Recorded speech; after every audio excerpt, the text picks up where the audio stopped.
Hello नमस्कार दोस्तों, आप सभी का स्वागत है मेरे YouTube channel platform of study पे। फ्रेंड्स, आज वीडियो जो मैं लाया हूँ ये एनसेल के कैंडिडेट्स के लिए लेके आया हूँ, जो कि जिनका डीबी वगैरह हो चुका है और जो इंतजार कर रहे हैं अपना फाइनल रिजल्ट आने का, अपॉइंटमेंट लेटर का। लेकिन इस बीच में रूमर बहुत सारे उड़ाए जा रहे हैं, या बहुत सारे लड़के मुझे कमेंट करके पूछ रहे हैं, सर अभी तक रिजल्ट नहीं आया है, क्या एनसेल की जो HAMM की भर्ती थी कैंसिल हो गई है?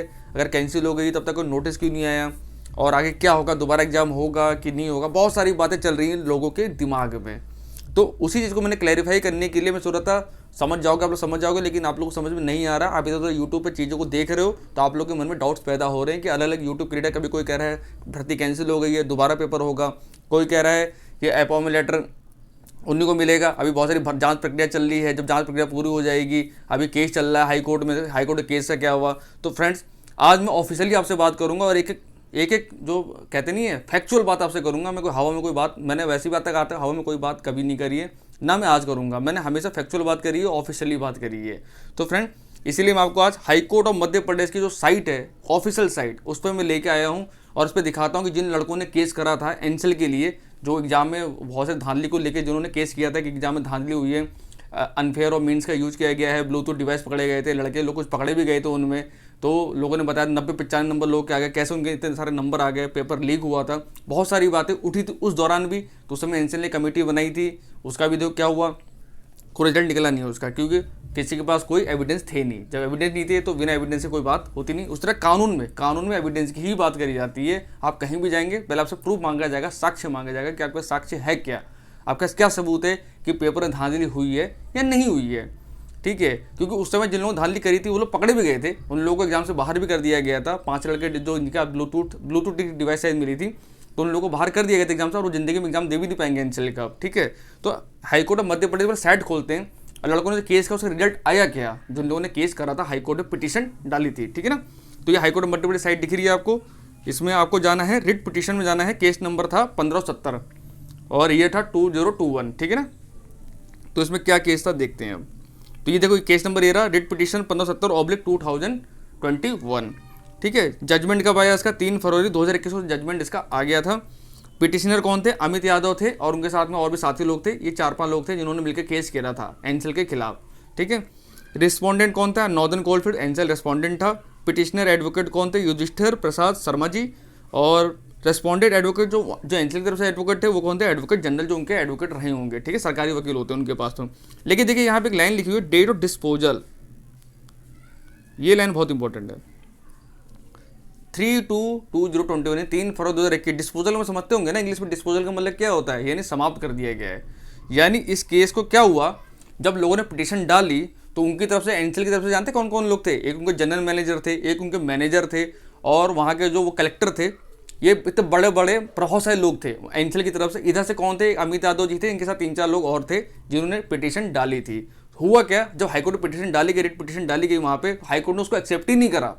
उन्होंने कहा कि नहीं भैया, ऐसे कोई साक्ष्य आपके पास है ही नहीं जिसके लिए हम इस केस को दायर करें अपने हाईकोर्ट में, इसके आगे सुनवाई करी जाए। क्योंकि पहले तो पिटीशन डालनी पड़ती है ना, जब पिटीशन डालते हैं तो हाईकोर्ट उस चीज़ को एक्सेप्ट करता है, जज देखते हैं कि मतलब इसको एक्सेप्ट करने लायक है कि नहीं है। जब एक्सेप्ट होता है उसके बाद उसमें सुनवाई शुरू होती है। ये प्रोसेस होता है, कानूनी प्रोसेस होता है। आप लोगों को बहुत लोग पता भी होगा, बहुत से लोगों को नहीं भी पता होगा। ठीक है ना, कुछ लोग कानून के दाव पे फंसे भी होंगे, बहुत से लोग, कुछ लोग नहीं फंसे होंगे, आता तो उनको नहीं पता होगा। ठीक है, तो होता क्या है, जब वहाँ पे रेट फाइल करी गई तो हाई कोर्ट ने इसे लेने से ही मना कर दिया कि नहीं, हमको ये लेना ही नहीं है। और क्योंकि इसमें इसलिए नहीं लिया गया क्योंकि कोई साक्ष्य, कोई सॉलिड सबूत नहीं थे लोगों के पास में। और एनसेल ने क्या डाला कि उनको जब पता लगा कि पेपर लीक हुआ है, तो उन्होंने क्या करा, जो लड़के पकड़े गए थे उस दौरान ब्लूटूथ डिवाइस का, उनको उन्होंने तुरंत डिबार्ड करा, पेपर से बाहर करा, उनका रिजल्ट रोक दिया गया और उनको आगामी परीक्षा से भी वंचित कर दिया गया, एनसेल की परीक्षा से। एनसेल ने अपनी तरफ से ये दाव दिया। ठीक है, उनका सबूत थे भाई, उन्होंने ऐसा काम करा तो उन्होंने तो सबूत अपने दिखा दिए। लेकिन लड़के लोगों ने कहा था धांधली हुई है, लेकिन सबूत धांधली का किसी के पास नहीं था। क्योंकि अगर होता, जब एनसेल ने कमेटी बनाई थी तभी मैंने आपसे कहा था अगर आपको सबूत हैं तो आप दीजिए, एनसेल को दीजिए। लेकिन सबूत कहाँ से होंगे जब आप फोन वगैरह सब आपके बाहर ही जमा हो गए, आपको रिकॉर्डिंग कर नहीं सकते हो पेपर में। ठीक है, तो आप कैसे माना जाए कि पेपर लीक हुआ था कि नहीं हुआ था? हम तो नहीं मानते ना पेपर लीक हुआ है। नहीं, इस बात को हाईकोर्ट ने माना। यही बात जब मैं आपसे कह रहा था तो आप लोग कह रहे हैं सर आप जानते हैं हर चीज़ है, लेकिन आप इस चीज़ को डिनाई कर रहे हैं। ठीक है, हाईकोर्ट ने भी तो वही करा। अब हाईकोर्ट उसके लिए तो कुछ नहीं कह सकते ना, वो तो सर्वोपरि है, उसका निर्णय तो सर्वोपरि होता है, सबको मानना पड़ेगा भैया, क्योंकि कानूनी चीज़ है वो। ठीक है, तो डिस्पोजल हो चुका केस का, यानी इसका मतलब समझे क्या हो रहा है, इसका रिजल्ट डिस्पोजल हो गया, इसका रिजल्ट आपका आएगा, यानी पेपर कैंसिल नहीं हुआ। क्योंकि अगर पेपर कैंसिल हुआ होता तो एनसेल के ऑफिशियल साइट तक आ गया होता। और देखो अभी कुछ दिन पहले पैरामेडिकल का अपॉइंटमेंट लेटर आ गया है लड़कों को, जिनकी फाइनल लिस्ट उनकी आउट हो चुकी है, उनको जॉब मिलने वाली है। इसके बाद ही अब HMM का रिजल्ट भी कुछ दिनों में आने वाला है। तो जिन लोगों का सिलेक्शन हो गया है वो लोग बधाई, मैं तुमको अभी से बधाई दे रहा हूँ, मिठाई पढ़ना चालू कर दो, आप लोग की जॉब कन्फर्म है, पेपर कोई कैंसिल नहीं होगा।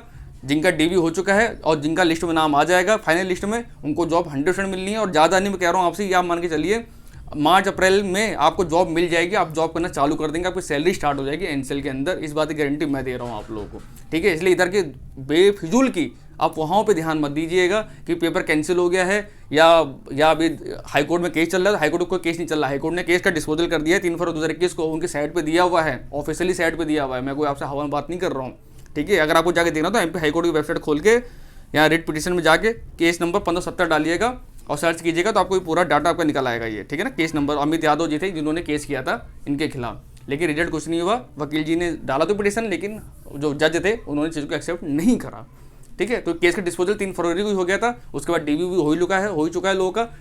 रिजल्ट इसलिए देर लगती है, देखो रिजल्ट सावधानीपूर्वक बनाया जाता है, इसलिए देखो रिजल्ट लेट आए वो बढ़िया है, लेकिन जल्दी आ जाए कुछ गड़बड़ी हो जाए फिर रिजल्ट वापस बनाना पड़ेगा उनको, वो दिक्कत ना हो, इसलिए वो रिजल्ट वो आराम से बनाते हैं, ठीक है। तो उस पर टेंशन मत लीजिए, जब इतने दिन आपने वेट कर लिया तो 15-20 दिन का और वेट कर सकते हैं आप लोग। अब पैरामेडिकल देखो रिजल्ट आ ही गया, उनका फाइनल रिजल्ट अपॉइंटमेंट का आ गया है। अब आप लोग का रिजल्ट भी ज़्यादा दिन 10-15 दिन के अंदर 20 दिन के अंदर आप लोग का रिजल्ट भी फाइनल आ जाएगा। और जो लोग मेल लिस्ट में हैं, जिनको तो कुछ लोग तो श्योर ही हैं, उनके नंबर बहुत अच्छे हैं, तो उनकी जॉब तो कंफर्म ही है। जो थोड़ा डाउट में वो थोड़ा वेट कर सकते हैं रिजल्ट का। बाकी जो कंफर्मेशन वाले बच्चे हैं उनका तो जॉब पक्का है और आप लोग की ट्रेनिंग जल्दी शुरू हो जाएगी। मार्च में ज्वाइनिंग आपकी हो जाती है तो अप्रैल से आपकी ट्रेनिंग भी शुरू हो जाएगी, सैलरी शुरू हो जाएगी आप लोगों की, और बिंदास आप जॉब कीजिएगा। और एनसेल की आगामी मैंने सुना है 1600 कुछ भर्ती आने वाली है। ये अभी मैं अभी इसके बारे में बात करूंगा नहीं, लेकिन कुछ सुनने मेरे को आया है कि 1600-1700 वैकेंसी भी एनसेल में और आने वाली है HMM ऑपरेटर में। तो फ्रेंड, जिन लोग सिलेक्शन नहीं हो पाए इस बार के पेपर में, वो अपनी तैयारी में लगे रहिए और भर्ती का इंतजार मत करिए, भर्ती आएगी जरूर। और भर्ती जल्दी, मैं कह रहा हूँ मई जून के अंदर आपको रिक्रूटमेंट का जो नोटिस है HMM ऑपरेटर का जल्दी ही मिलेगा, क्योंकि भर्ती वहाँ बहुत अभी वैकेंसी खाली है वहाँ पे, ठीक है। तो अपनी तैयारी पे लगे रहिए, आप वहाँ पे ध्यान मत दीजिए। लोगों का काम है बोलना, उनको बोलने दीजिए। आप अपने विवेक से, अपने दिमाग से खुद काम लीजिए। आप लोग अगर भर्ती कैंसिल हो गई होती तब तक वेबसाइट पर नहीं क्या होता कि भैया भर्ती कैंसिल हो गई है, एनसेल ने ऑफिशियली दे नहीं था, या अगर दोबारा एग्जाम उनको कराना होता तो अभी DV भी कराते ही क्यों वो लोग, उनको दोबारा एग्जाम कराना होता, ठीक है। तो धांधली ऐसी कोई चीज़ हुई नहीं थी, तो ऐसा क्यों कहेंगे। खाली हवा में लोग बात कर रहे थे धांधली हुआ, ये हुआ, कुछ नहीं हुआ था। धांधली अगर हुआ होता ना तो पेपर कैंसिल ही होता, ठीक है। हाईकोर्ट भी इस बात को मानता है, ठीक है। तो ये आपको न्यूज़ देनी थी।